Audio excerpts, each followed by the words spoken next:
Target with PS Parihar channel में आपका स्वागत है। चलिए शुरू करते हैं और देख लेते हैं कि आज के दैनिक सायंकाल समाचार के इस वीडियो में विद्यार्थी जीवन से संबंधित कौन कौन सी सूचनाएं हैं। तो वीडियो को जल्दी से लाइक कर दें, शेयर कर दें और जिन छात्रों ने चैनल को अभी भी सब्सक्राइब न किया हो तो जल्दी से सब्सक्राइब कर लें ताकि आप लोगों को इसी प्रकार की ऑथेंटिक और सॉलिड अपडेट्स सबसे पहले मिलती रहे। बात करेंगे सबसे पहले पीसीएस 2024 की। पीसीएस 2024 की आज सुनवाई हुई थी। मैंने पहले भी आप लोगों से बताया था कि पीसीएस के विभिन्न मामले कोर्ट में लगे हुए हैं। मैंने आप लोगों को जानकारी भी दी थी कि आरओ की सुनवाई 21 तारीख को होनी है। कल स्वास्थ्य शिक्षा अधिकारी की सुनवाई होनी है और आज पीसीएस 2024 की सुनवाई हुई। पीसीएस 2025 की 17 जुलाई को सुनवाई होनी है। ये देखिए रोज सुनवाई चल रही है। इसकी सुनवाई आज भी हुई है। अभी मैं आपको वो ऑर्डर दिखाऊंगा और यहाँ पर ये देखिए स्वास्थ्य शिक्षा अधिकारी की सुनवाई कल होनी है। 16, 17, आज 15 को हो ही गई और फिर आरओ की 21 तारीख को। और पीसीएस 2024 की सुनवाई का ये ऑर्डर आप लोगों के सामने है। याद रखिएगा पीसीएस 2024 जिसका हाल ही में परिणाम जारी हुआ है ये, और यही इसी का परिणाम यही भर्ती पिछली भर्ती है जो फाइनल हुई थी। अब ये पूरी भर्ती भी रिट के अधीन कर दी गई है और जो इसमें तीसरी पार्टी को बुलाया गया, जैसे आरओ में तीसरी पार्टी के विद्यार्थी पहुंच गए थे सुप्रीम कोर्ट, उसी तरीके से पीसीएस 2024 के जो चयनित छात्र हैं उनको भी कोर्ट ने तीसरी पार्टी बनाने के लिए कहा है। ये देखिए पूरी की पूरी ये भर्ती 24 की माइग्रेशन को लेकर के ये विवाद है, आरक्षण को लेकर के विवाद है उत्तर प्रदेश लोक सेवा आयोग की सभी भर्तियों में। देखिए उत्तर प्रदेश लोक सेवा आयोग की भर्तियों के बारे में मैं आपको बता दूं कि जल्दी कोर्ट हाथ नहीं लगाती है, जल्दी स्टे नहीं करती है, जल्दी ये रिट के अधीन नहीं होती हैं। जब कुछ ना कुछ मजबूत तथ्य होते हैं तभी हाईकोर्ट और सुप्रीम कोर्ट इसमें हाथ लगाते हैं। और आपने देखा होगा कि उत्तर प्रदेश लोक सेवा आयोग को किसी भी भर्ती को लेकर के एक आध भर्तियों में अपवाद हुआ था, स्वास्थ्य शिक्षा अधिकारी में और एक अन्य भर्ती में, और ज़्यादातर किसी भी भर्ती में ऐसा नहीं हुआ है कि हाई कोर्ट ने देखते ही खारिज कर दिया हो या एक दो सुनवाई में खारिज कर दिया हो। ज़्यादातर भर्तियां कोर्ट के अधीन हो गई हैं या उन पर पूरी तरीके से स्टे लगा दिया गया है, जैसे आपने आरओ में देखा। यहाँ पर ये देख सकते हैं, ये आज का आर्डर है ये, और केस नंबर है 9696 ऑफ 2026। अधिवक्ता है सिद्धार्थ खरे, सीनियर एडवोकेट। इस केस का ये हिंदी अनुवाद है जिसे आप लोगों को देखना चाहिए, जो भी विद्यार्थी हैं समझे इस बात को। इसमें कोर्ट ने लिखा हुआ है, नंबर 1 पॉइंट पहले देखिए, राज्य सरकार के अधिवक्ता द्वारा निर्देश प्रस्तुत किए गए हैं और उन्हें अभिलेख पर ले लिया गया है। प्रस्तुत निर्देशों के अनुसार अधिकांश पदों पर नियुक्तियां की जा चुकी हैं। ये आयोग का कहना है कि पीसीएस 2024 की जो नियुक्तियां वो हो चुकी है महोदय। आयोग यही कहा करता है हमेशा, और इसलिए प्रतिवादी संख्या 3 से लेकर के 13 तक को नोटिस जारी किया जाता है। 4 सप्ताह के भीतर अपना उत्तर देना है। आवश्यक प्रक्रिया 3 दिनों के अंदर पूरी की जाए। इस मामले में 10 अगस्त 2026 को प्रातः 10 बजे सुनवाई होगी और तब सभी प्रतिवादी अपना काउंटर एफिडेविट जवाबी हलफनामा दाखिल कर सकते हैं। राज्य सरकार को निर्देशित किया जाता है कि जो चयनित अभ्यर्थी इस याचिका में पक्षकार नहीं है उन्हें इस याचिका के लंबित होने की सूचना 1 सप्ताह के भीतर 2 प्रमुख हिंदी और अंग्रेजी समाचार पत्रों में प्रकाशित किया जाए, उनको जानकारी दे दिया जाए इसके बारे में। बहुत तगड़ा ऑर्डर आने वाला है इसके बारे में। और लिखा, यदि कोई चयनित अभ्यर्थी इस मामले में अपना पक्ष रखना चाहता है तो निर्धारित अवधि के भीतर अपना काउंटर एफिडेविट दाखिल कर सकता है। ये कोर्ट ने कहा कि उन विद्यार्थियों को भी बता दिया जाए हम ऑर्डर देने वाले हैं, और जो चयनित हो चुके हैं उनको भी इसके बारे में जानकारी होनी चाहिए। तो उन चयनितों को भी सरकार की तरफ से जानकारी दी जाएगी और ये पूरी एक तरीके से भर्ती अब इस रिट के अधीन हो गई है। पीसीएस 2024 में भी कुछ बड़ा हो सकता है।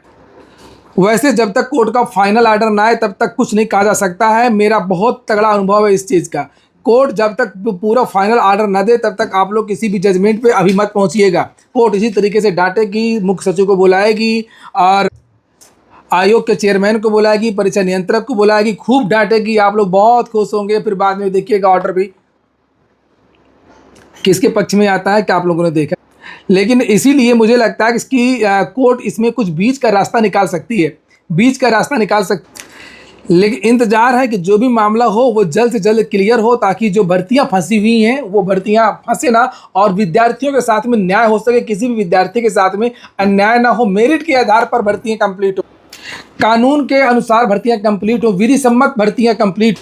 लेकिन मैं फिर से कहूँगा कि भले ही इस तरीके का ऑर्डर दिया, लेकिन आप लोग कोई भी विद्यार्थी जजमेंट पर ना पहुँचे अभी। और वहीं पर सीएम फेलोशिप योजना को लेकर के जो विद्यार्थी कोर्ट चले गए थे विरोध में, नवनीत यादव आदि, वो मैंने इसके बारे में कल आप लोगों को जानकारी भी दी थी। उसका ऑर्डर अपलोड हो गया है जिससे आप लोग यहाँ पर देख सकते हैं। तो अब इस केस की जो अगली सुनवाई है वो 24 जुलाई को होनी है और ये टॉप 10 में रखा गया है।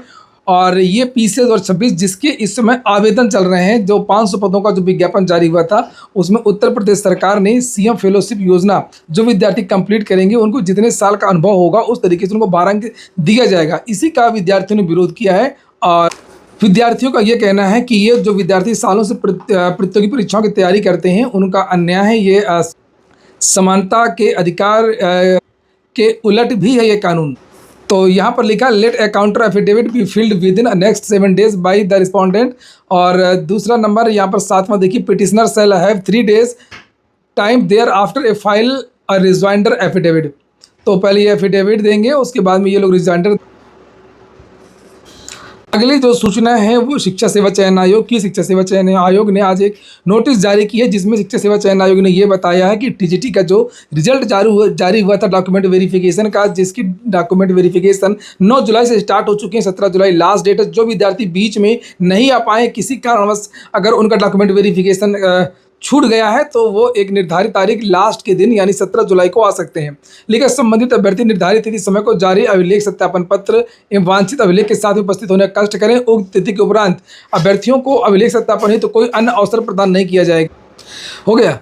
और अब हम बात कर लेते हैं APS वैकेंसी को लेकर के। बहुत सारे विद्यार्थी पूछ रहे थे कि सर APS की जो वैकेंसी जिसका हाल ही में लोक सेवा आयोग ने रिजल्ट जारी किया था और जिसमें सारे के सारे जो विद्यार्थी हैं वो अनुत्तीर्ण हो गए थे, मानक को पूरा नहीं कर पाए थे, सारे के सारे विद्यार्थी फेल हो गए थे और ये इतिहास की पहली ऐसी वैकेंसी थी जिसमें कोई विद्यार्थी क्वालिफाई नहीं कर पाया था। तो ये अगली वैकेंसी कब आएगी? अगली वैकेंसी अभी नहीं आएगी, इसके कोई आसार नहीं है।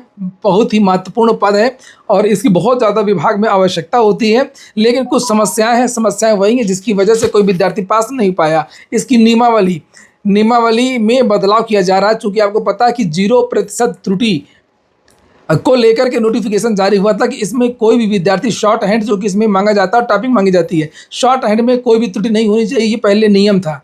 और विद्यार्थियों ने 1, 2, 4, 5 त्रुटियां कर दी और इस आधार पर कोई विद्यार्थी क्वालिफाई नहीं कर पाया। तो इसमें में बदलाव किया जा रहा है। जो नोटिफिकेशन आएगा उसमें कुछ छूट दी जाएगी 5% तक की। तो उसी को लेकर के नियम बन रहे हैं जिसकी वजह से इसकी विज्ञापन में देरी है। काम बहुत तेज़ी से चल रहा है। उम्मीद है कि इस साल के अंत तक या तो फिर जनवरी, फरवरी, मार्च के महीने में आप लोगों को इसका नोटिफिकेशन देखने को मिलेगा।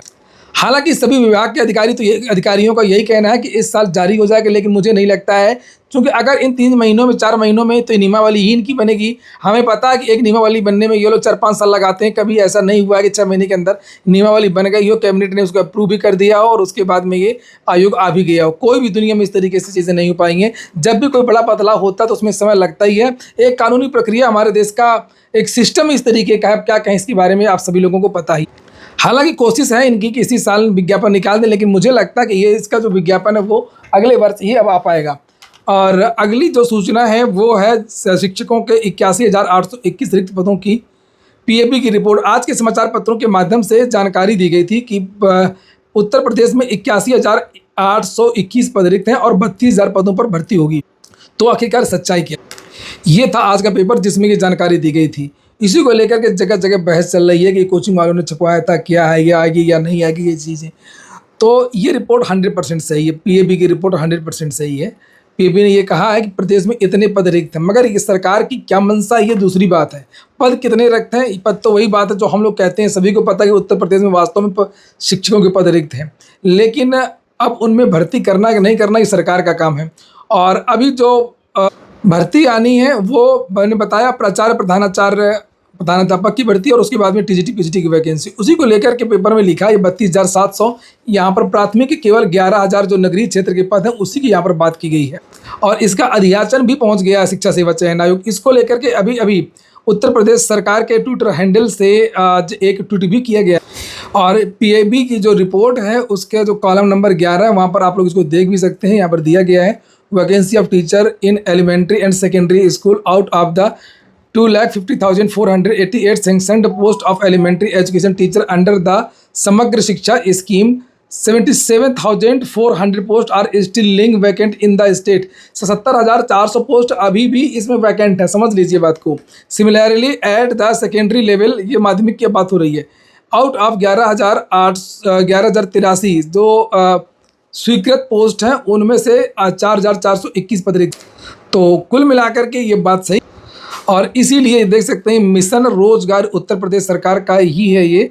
और इसमें भी अभी अभी आज ही का ट्वीट है, यहाँ पर हो सकता है नीचे डेट भी पड़ी हो, उसमें ये जानकारी दी गई शिक्षक भर्ती को लेकर के। योगी सरकार शिक्षा विभाग में भर्ती प्रक्रिया को गति देकर के युवाओं के लिए रोजगार के नए अवसर सृजित कर रही है। योग्य शिक्षकों की नियुक्ति से प्रदेश की शिक्षा व्यवस्था और सशक्त होगी। और यहाँ पर भर्तियों की बात की गई कि बेसिक व माध्यमिक शिक्षा विभाग ने भर्ती प्रक्रिया को दी गति।